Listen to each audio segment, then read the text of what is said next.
हरे कृष्ण. मी प्रियंका तुमचं स्वागत करते आपल्या व्लॉगमध्ये.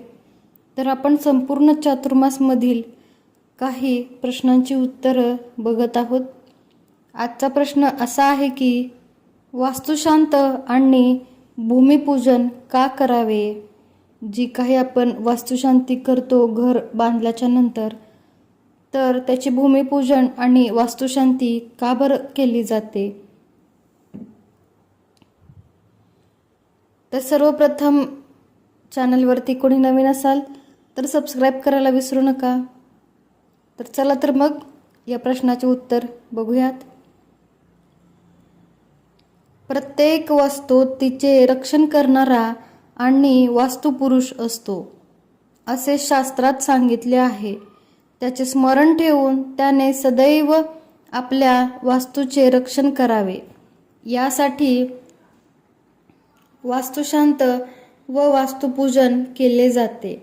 रक्षणकर्त्याला विसरू नये असे आपली भारतीय संस्कृती शिकवते. रक्षणकर्त्याला विसरू नये असे आपली भारतीय संस्कृती शिकवते. यासाठीच वास्तुपुरुषाचे रोज स्मरण करून त्याला नैवेद्य दाखवण्याचीही आपल्याकडं पद्धत आहे. वास्तू बांधताना कीटकादी जीवांची नकळत हत्या होते. त्यांच्या आत्म्याला शांती मिळावी यासाठी वास्तुशांतीच्या वेळी आहुती दिल्या जातात. तसेच त्या परिसरात वावरणाऱ्या आत्म्यांचा त्रास होऊ नये यासाठीही शांत करतात. भूमिपूजन करण्याच्या मागचे कारण असे आहे की पृथ्वी सर्व प्राणीमात्रांची आई आहे. ती मानवाला अन्नदक देऊन त्याचे पालन पोषण करते.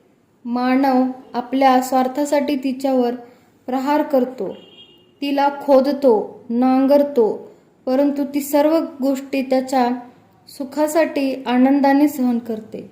आपल्या पोटातला अमाप खजिनाही ती आनंदाने मानवाच्या हवाली करते. अशा या क्षमाशील सहनशील उपकारकर्त्या धरणी मातेचे पूजन करून आपण आपला तिच्याविषयीचा कृतज्ञता भावाच प्रकट करत असतो. यासाठीच कोणतेही घर, इमारत किंवा कालवा बांधण्यापूर्वी तेथील भूमीचे पूजन करण्याची पद्धत आहे. तर अशा पद्धतीने आपण बघितलेलं आहे की वास्तुपूजन, भूमिपूजन कशासाठी करतात. भेटूया अशाच एका नवीन प्रश्नासोबत. हरे कृष्ण.